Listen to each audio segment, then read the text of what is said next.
Journey with the tiger 5వ భాగంలోకి స్వాగతం. కథను వింటున్నందుకు ధన్యవాదాలు. నచ్చితే షేర్ చేయడం మరవకండి. కథలోకి వెళ్ళిపోదాం. ఆ భయంకర దృశ్యాన్ని చూసిన వీరయ్య ఏదో భూతం, ఏదో దయ్యం తన వెంట పడుతున్నట్టుగా వేగంగా ఊర్లోకి పరిగెత్తుకుంటూ వచ్చాడు. కాళ్ళకు చెప్పులు లేవు, చేతిలో కర్ర లేదు, పరిగెడుతూనే ఉన్నాడు. రాళ్ళు, రప్పలు, ముళ్ళు ఎన్ని అడ్డొచ్చినా పాదాలతో తొక్కేస్తూ ఎప్పుడూ పరిగెత్తినంత వేగంగా ఊర్లోకి పరిగెత్తుకుంటూ వచ్చాడు. అప్పటికే రాత్రి దాదాపు 12 దాటింది. అందరూ నిద్రలో ఉన్నారు. ఎవరైనా కనిపిస్తే చెబుదామనుకుంటున్నాడు, కానీ నోట్లోంచి మాటలే రావట్లేదు. కళ్ళలో భయం స్పష్టంగా కనిపిస్తోంది. పరిగెడుతూ తన ఇంటి దగ్గరికి రాగానే దడా 2 దెబ్బలు వేసి అక్కడే కుప్పకూలిపోయాడు. ఇంట్లోంచి భార్య ఒక్కసారిగా అనుమానంతో లేచి బయటకొచ్చి చూసింది. కళ్ళు తేలేసి ఉన్నాయి. చూస్తూనే ఉన్నాడు, కానీ భయంగా ఉన్నాడేమో, అసలు గుర్తుపట్టట్లేదు. మామా అంటూ వీరయ్య తండ్రిని లేపింది. ఏడవడం మొదలుపెట్టింది. ముందు ఏడవడం ఆపు, ఒక్కసారి మల్లవ దగ్గరికి పోయి తీసుకురాపో అన్నాడు వీరయ్య తండ్రి.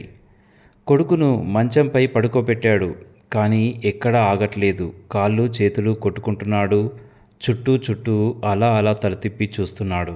మల్లవ్వ పరిగెత్తుకుంటూ వచ్చింది ఓ చిన్న సంచితో. ఊర్లో ఎలాంటి సమస్యలు వచ్చినా చిటికెలో నయం చేయగలిగే మూలికా వైద్యురాలు మల్లవ్వ. ఈ నాడి పట్టుకొని చూసింది. ఒక్కసారి ఆశ్చర్యపోయింది. మామూలు గుండె కొట్టుకునేదానికన్నా 5 రెట్ల వేగంతో కొట్టుకుంటోంది. అలాగే కొట్టుకుంటే ఇంకాసేపట్లో మనిషి చనిపోతాడు కూడా. అతని కళ్ళల్లో భయం చాలా స్పష్టంగా కనిపిస్తోంది.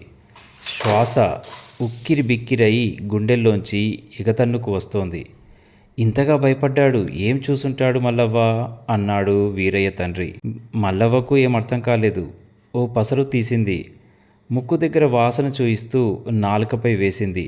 అంతే, క్షణకాలంలో వీరయ్య గాఢంగా నిద్రలోకి జారుకున్నాడు. కానీ భయం కాళ్ళు చేతులు వణకడంలో స్పష్టంగా కనిపిస్తోంది. పిరికి వెధవ, దేని చూసి భయపడ్డాడో అంటూ వీరయ్య తండ్రి తన మంచం వద్దకు వెళ్ళిపోయాడు. శరీరం వేడిగానే ఉంది, కానీ చెమట పడుతోంది. కాస్త తుడుస్తూ ఉండు అంటూ మల్లవ్వ ఇంటికి వెళ్ళిపోయింది. వరుణ్, కావ్య ప్రయాణానికి సిద్ధమయ్యారు. దాదాపు 6 గంటల సమయంలో నేలకొండపల్లికి దాదాపు 10 కిలోమీటర్ల దూరంలోకి వచ్చేశారు. కానీ అక్కడే ఓ వాగు వచ్చేసింది. ఇక గూగుల్ మ్యాప్ చెప్తోంది వాగు దాటితే తప్ప గూడెంకు వెళ్ళలేరని. తర్వాత ఏమైందో మిగతా భాగంలో విందాం. కథనంతో ప్రయాణం చేస్తూ ఉండండి. ధన్యవాదాలు.